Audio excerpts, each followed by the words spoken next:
want to do that first? Yeah. Okay. Oh gosh.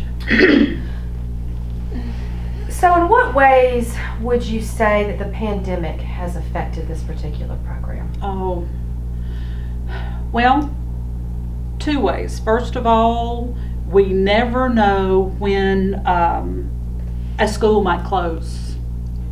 And so we've got students that need to be going out and going into schools and observing teachers, good teachers, and seeing that interaction with students. And unfortunately, except for the last two semesters, which includes the student teaching, they cannot go out into the schools. So what we're doing is that there is a program called Atlas, and it is National Board Certified Teachers, which are top-notch, and all of these videos have been vetted. And so as a professor, we assign the videos for the students to watch. No, it's not as good as being in a classroom, but it's the next best thing. It's what we have right now. And at least we do know what they're watching. And we can go back and we can even sit in a classroom and watch it with them and talk about it. So there are some advantages that go with this. Typically, as a university supervisor, I would go into the school to watch my student teachers. Well, can't do that right now. It's just not safe. But through Canvas that's used at Reinhardt and Studio that's in Canvas, the teachers record themselves, the student teachers record themselves. And the nice part about it is I can sit and watch them, and I can make comments as I'm watching it. I can rewind. A lot of times if you're actually in the school, you're going, what'd that child just say? And now I can back up and hear it. I can make comments, and it shows them on the timeline. They can make comments back. So in a lot of ways, I like the studio better than actually sitting in the back of a classroom. And also a lot of times that might upset the dynamics of the class, that the students were more concerned about why I was in there than watching their teacher teach. As an adjunct professor, I believe that the students learn from each other and need to have discussions and work with each other. And so we're having to really watch and make sure we maintain the social distancing. You know, mask absolutely required in the classroom, up over your nose. We want everybody to be safe. We spray down the desks before they come into the classroom. We take their temperatures. We are really doing a lot in the Price School of Education to make sure that we're doing everything to keep everyone safe. And unfortunately, we do end up with students that are quarantined. And when they're quarantined, then through whatever technology that we have available, whether we're doing Zoom or Teams, or sometimes it's easier to do FaceTime, we try our best to let that student, although they may be sitting in a quarantine at home or in a college dorm, to include them in the classroom. And if we can do that and they can participate, that's, we're making it work. We're doing what we can, but we're making it work.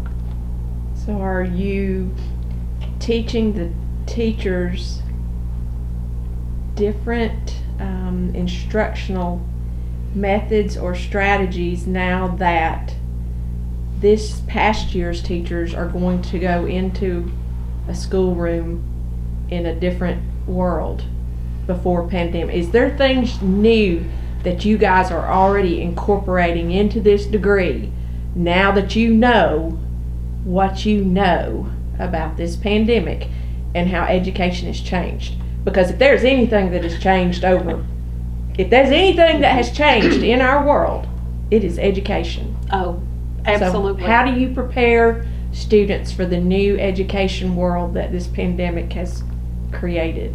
Well, one, we have to make sure that they are up to date with technology, because this is probably going to be part of their world. And there are a lot of parents that are probably going to choose, after the pandemic is over, virtual learning for their students. And so as teachers or as future teachers, like I said, one, you got to be up to date with technology. I'm always telling you, you've got to be a lifelong learner. We better be a lifelong learner with the technology. And you've got to learn different methodologies, and you better be a problem solver. Because when you're teaching students that are sitting at home, especially if we're talking about 4, 5, and 6-year-olds, you don't know what you're going to have in place. Talking to one of my student teachers, what they ran into was they had told the students to mute while she was teaching. Well, you have a 4-year-old and they're sitting there going, mute, unmute, mute, unmute. And so they came up with cards. You've got to have visuals so that you can say, unmute please, time to mute. So they're really having to think outside of the box. They're adapting. They are absolutely adapting. So are you saying then, this is a repeat question, would you say our teachers are prepared to teach virtually or online or in a classroom when they graduate? Oh, absolutely. We don't have a choice in today's age. We have got to prepare our teachers that if you're face to face with them, this is what you're going to do. But then there are times you're going to be teaching virtually and they're going to be at home, and you're still going to have to do, adapt so that you can meet their needs. But then sometimes it's a recorded online class, and you are sitting at home and recording it and giving them an opportunity to make this fit what they have going on in their household as well. All right, so I would like to talk a little bit about how the program itself is laid out. Okay, so I am the MAT coordinator for Reinhardt University, and it just means that I kind of oversee it under our dean, Dr. Nancy Marsh. And I also feel like I act as a liaison between the students in the program or people interested in the program and the professors we have in the MAT program. And I think it's important to have somebody that you feel like you can go to, and I believe I have been that person since I took over this role. So if you elect that you want to be in the MAT program, that means you've got a degree in something else. You've got a bachelor's degree, and you're going, you know what, I have this calling, I've got this passion to be a teacher, and reading about the MAT program at Reinhardt, I think this is something I can do. We have people in the program that are 24 years old. We have people in the program that are 54 years old. And those are things that they have just shared. So the MAT traditional program is a 2-year program. So it starts in the fall. You are in a cohort, and those become your best friends. You're going to lean on each other, I promise. And it's divided up into sessions. So you have 2 sessions that are 8 weeks long, and then you have another 2 sessions that are 8 weeks long. This will end up being 12 credit hours. The classes are at night.